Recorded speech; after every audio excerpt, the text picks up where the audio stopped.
It's a cold February morning in Virginia. A man in a dark overcoat walks silently through a wooded park. In his hand, a sealed plastic bag, taped shut. He kneels beside a wooden footbridge, looks around. No one's watching. He slides the bag beneath the bridge, just like he's done for years. Then, he walks away. Seconds later, FBI agents swarm him. Freeze! FBI! Don't move!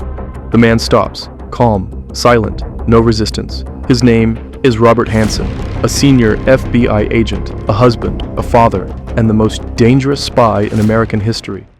Hanssen was paid in more than $1 million in cash, diamonds, and Rolex watches in exchange for sharing information about American intelligence, like how U.S. officials tapped into Russian spy operations.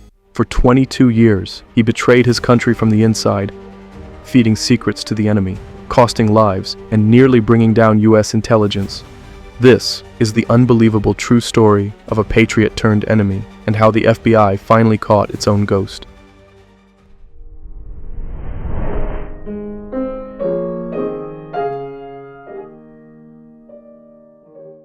On the surface, Robert Hanssen looked like a model American, a devout Catholic, a devoted husband, father of 6, soft-spoken, well-dressed, always early to the office. He spent decades working deep inside the FBI, specializing in counterintelligence, trusted with America's most sensitive secrets. To his neighbors, he was polite, if a little distant. To his co-workers, a quiet genius, brilliant with computers, obsessed with rules, loyal, reliable, patriotic. But it was all an illusion. Behind that mask was a man living a secret life. For over 20 years, Robert Hanssen was leaking classified intelligence, not to some rogue actor, but to the very enemies he was hired to fight. First the Soviet Union, then Russia. This wasn't just a leak, it was a silent war, waged from within the FBI. He gave them nuclear war plans, US surveillance capabilities, and worst of all, the names of American agents working undercover abroad. Some of those names became death sentences, while others paid the ultimate price. Hanssen sat at his desk, calm, ordinary, invisible.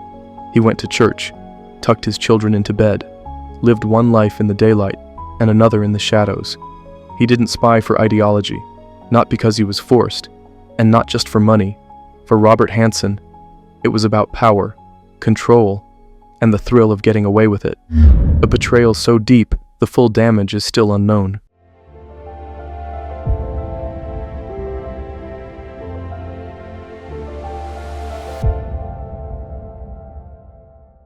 The year is 1979. The Cold War is in full swing. America and the Soviet Union are locked in a dangerous game of shadows, secrets, and silence. Robert Hanssen is 35, a young but promising FBI agent, newly transferred to New York City's field office. He's just been assigned to the Bureau's Soviet Counterintelligence Unit. Ironically, the very team responsible for hunting down Soviet spies on American soil. But Hanssen is different, not just in his intellect, but in his resentment. Resentment toward his superiors, toward the bureaucracy, and toward a government he feels undervalues his talents. One day, he walks into a small New York pharmacy, buys an envelope, a roll of tape, a packet of ordinary stamps. He types a letter to the Soviet GRU, the Soviet Military Intelligence Agency. He doesn't sign his name. Instead, he offers a gift, classified FBI documents. In exchange, he wants money and a relationship. Hanssen signs the letter simply, "From a friend." That single envelope would mark the beginning of the most damaging spy operation in the history of the United States.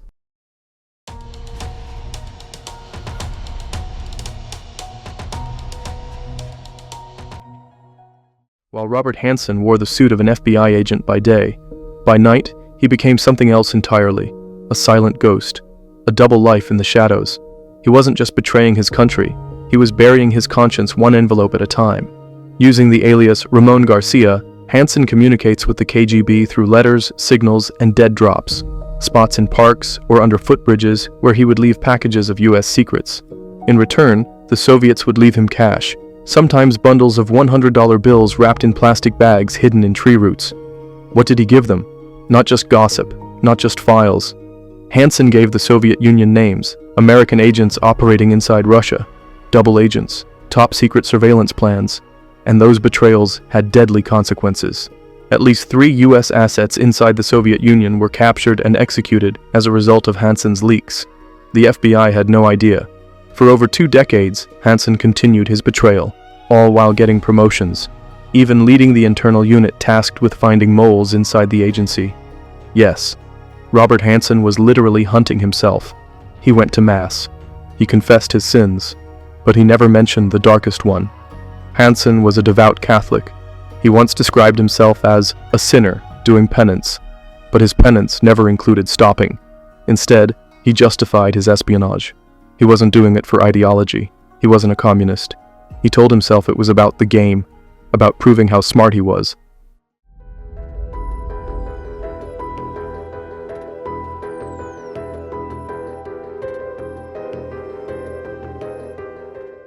By the mid-1990s, the FBI knew something was very wrong. Top-secret operations were failing. Agents in Russia were vanishing, as if someone was handing the enemy our entire playbook. They didn't have a name, but they had a fear. There was a mole inside, so they launched Operation Grey Deception, a covert mission to unmask the traitor hiding in plain sight. But Robert Hansen was a ghost.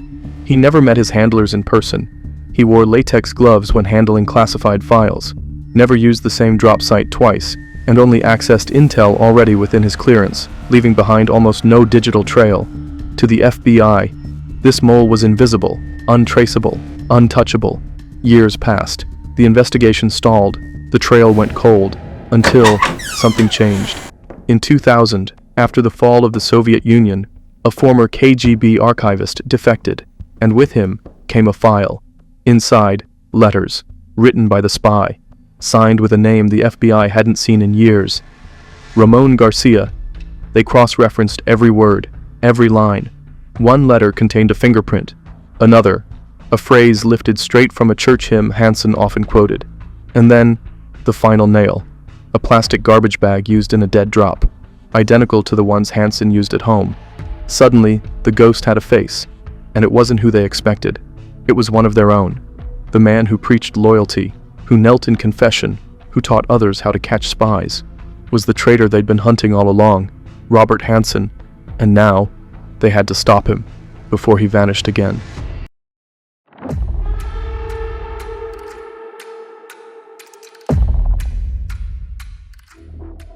The FBI had their suspect. Now, they needed to catch him in the act. No guesses, no theories, only irrefutable proof would do. Because this wasn't just any agent. This was Robert Hansen, the man who trained others to catch traitors, the mole hunter. Who was the mole all along? To bring him down, they'd have to outsmart the smartest spy they'd ever created. January 2001. The FBI launches Operation Ellis, a top-secret mission to catch Hansen red-handed. They bait the trap with a fake promotion. Hansen is told he'll lead a new technology division at a secure FBI site in Virginia.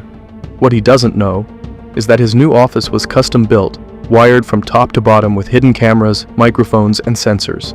Every file he opens, every keystroke, every movement is being recorded. Meanwhile, the FBI recruits Eric O'Neill, a young, low-level employee. His mission: get close, gain Hansen's trust, watch his every move, without triggering suspicion. But Hansen is paranoid. He scans for bugs, speaks in code, keeps classified data locked inside an encrypted Palm Pilot, never out of reach, never unguarded. Then, a slip. Hansen tells O'Neill to leave the office. He needs some privacy. From the surveillance room, the team watches. Hansen opens a drawer, takes out a sealed envelope, slips a classified document inside, wraps it in plastic, tapes it shut. Then, he leaves. Agents follow, quiet, focused, no mistakes. Foxstone Park, Virginia. Beneath a wooden footbridge, Hansen bends down, places the package at a dead drop site, just like he had for 20 years, then walks away, calm, cold, like it's just another Tuesday. But this time, it's the end. February 18th, 2001. FBI agents surround him, guns drawn, years of betrayal behind them. Hansen doesn't fight, doesn't panic. He looks at them and says just 5 words. "What took you so long?" He knew. The game was over.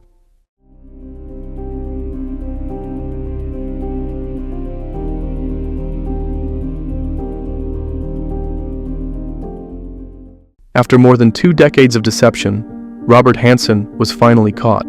But what he confessed to left even his captors stunned. In a quiet interrogation room, Hansen laid it all bare. He had sold thousands of classified documents to Soviet and Russian intelligence. And the cost? Catastrophic. Every Russian double agent working for the US compromised. America's nuclear war strategy exposed.